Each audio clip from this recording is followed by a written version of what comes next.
envy likes you. My soul seeks for you, my flesh longs for you. In a dry and thirsty land where there is no water, so I have looked for you in the sanctuary to see your power and your glory. Because your loving kindness is better than life, I will praise you while I live.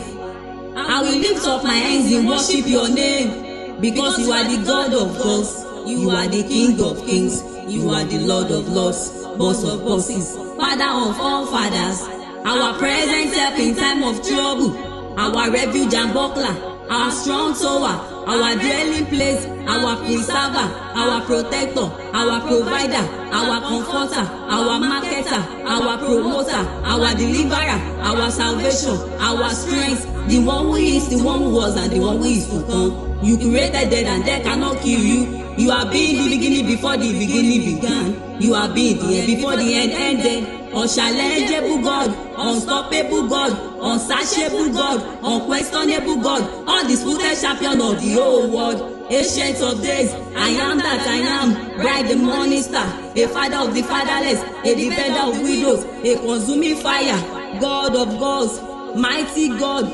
counselor, glorious God, beautiful King, excellent God, merciful God that showeth compassion upon my life. I have come to give you all the glory. EbunOlodumare, I have come to give you all the honor. I set my word